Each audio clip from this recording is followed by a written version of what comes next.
ఎంతమంది గుర్తుంది చెప్పండి? ఎన్ని కోట్ల రూపాయలు ఆయన తన సొంత నిధుల నుంచి మన ప్రజలు ఆపదలో ఉన్నప్పుడు కాపాడాలనే ఆలోచనతో ఆయన ఇచ్చిన సందర్భాలు మీరు మర్చిపోతే ఎట్లా ఒకసారి గుర్తు చేసుకోవాలి. దానికోసం చేసాం ఈ ప్రయాణం.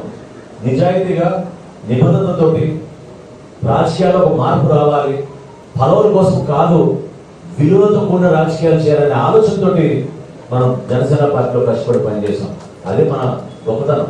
గొప్పతనం ఎందుకంటున్నారంటే ఈ రోజు చేసి ఎవరైతే విమర్శలు చేస్తున్నారో, ఈ రోజు ఎవరైతే చిచ్చులు పెట్టాలని ప్రయత్నం చేస్తున్నారో మీరందరూ కూడా గుర్తుపెట్టుకోవాలి.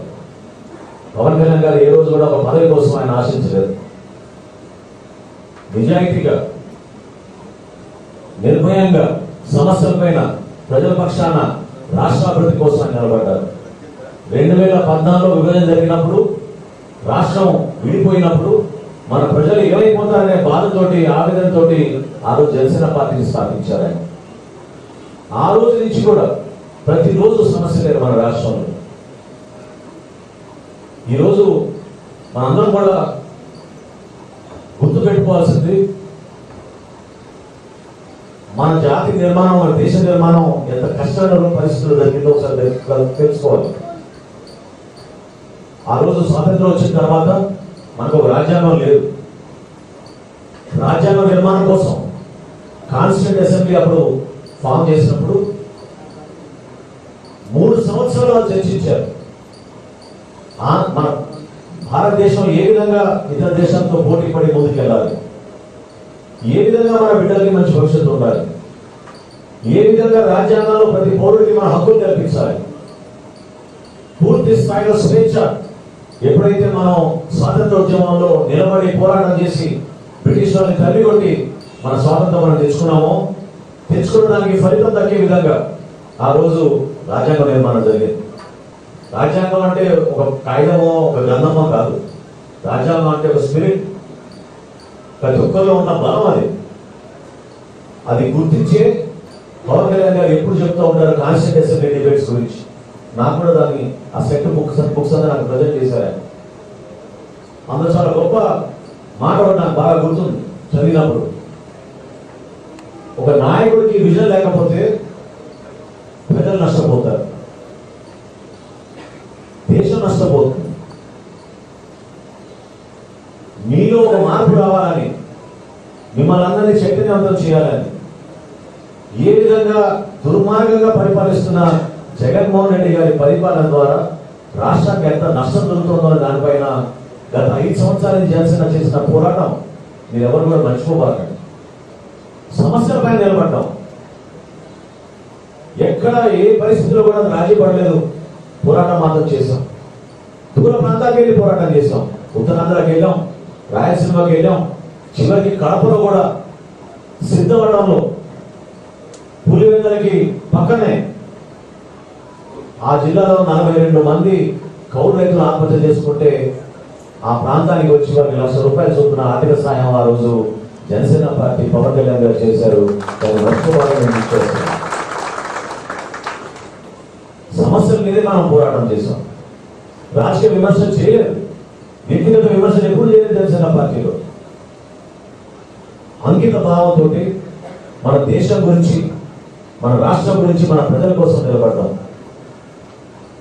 అటువంటి పవన్ కళ్యాణ్ గారి గురించి మన పార్టీలో చేసే ప్రతి కార్యక్రమంలో క్షేత్రస్థాయిలో మన పార్టీ బలోపేతం అయ్యే విధంగా మీరందరూ కూడా కష్టపడాలి.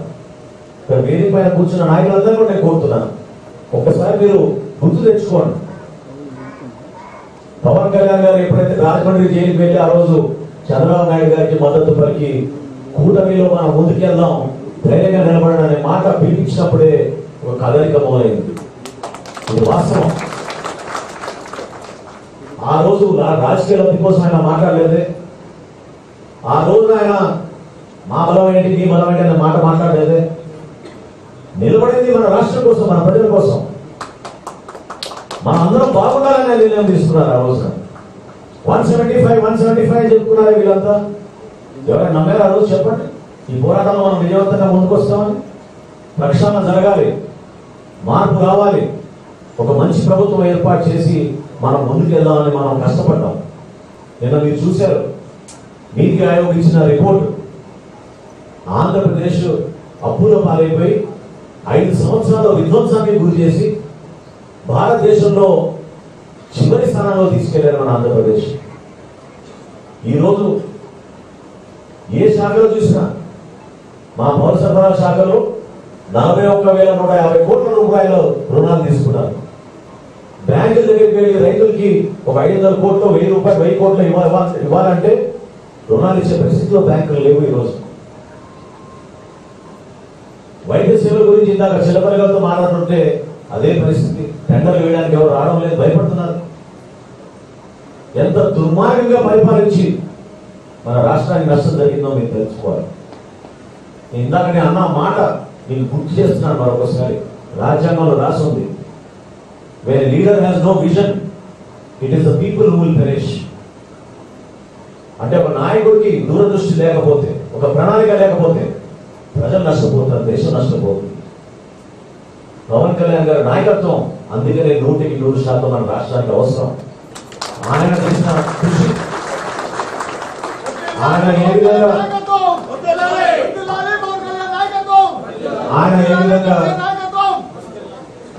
విధంగా ఒక ప్రణాళికబద్ధంగా అనేక వర్గాలని మనం బలపరుచుకుంటూ, ఏ ప్రాంతంలో ఏ సమస్యలు ఉన్నాయో ఆ ప్రాంతాన్ని గుర్తు చేసుకుంటూ ఒక మంచి ఆలోచనతో ముందుకెళ్లాలని నిర్మాణం చేసుకుంటూ వచ్చాం. పార్టీలో కూడా అదే. ఈరోజు మిమ్మల్ని అందరూ కూడా ఇక్కడ ఆహ్వానించుకోగలిగాం. ఈ కష్టకాలంలో 5 లక్షల రూపాయల ఆర్థిక సహాయం జనసేన పార్టీ నుంచి పవన్ కళ్యాణ్ గారు మీకు అందించడానికి ఇచ్చిన చెక్కులు మీకు అందిస్తున్నాం అంటే అది కేవలం ఆర్థిక సహాయమే కాదు, మీకు మేమందరం ఉన్నామని ఒక బలమైన సంకేతం ఇవ్వడానికి కోసం చేస్తున్న ప్రయత్నం. మీ కష్టకాలంలో మేము ఉన్నాం. మీ బిడ్డల చదువు విషయంలో కానివ్వండి, మీకు స్థానికంగా ఏమైనా సమస్యలు ఉంటే కానివ్వండి, తప్పకుండా మా దృష్టికి తీసుకురండి, నిలబడతాం మీకోసం. అటువంటి కార్యక్రమాలు ఎప్పుడు కూడా మా జన సైనికులు కానీ వీర మహిళలు కానీ ఎప్పుడు వెంటడం వేయలేదు. అనేక మంది ఎవరికైతే చెక్కులు ఇస్తామో నేను గమనిస్తూ ఉంటాను, చాలా పేదవాళ్ళు, మధ్య తరగతి కన్నా చిన్న కుటుంబాలు, వాళ్ళు కష్టపడి సంపాదించి 500 రూపాయల్లో 500 రూపాయలు పార్టీకి పవన్ కళ్యాణ్ గారిని చూసి నమ్మి సభ్యత్వం తీసుకున్నారంటే ఎంత పాపం వాళ్ళు గర్వపడే ఆ రోజున నిలబడ్డారో పార్టీ కోసం ఆలోచించుకోవాలి. భవిష్యత్తు ఏమీ లేదనే ఆలోచన ఉన్న వ్యక్తులు కూడా నమ్మకం మాత్రం ఒకటే, పవన్ కళ్యాణ్ గారి నాయకత్వం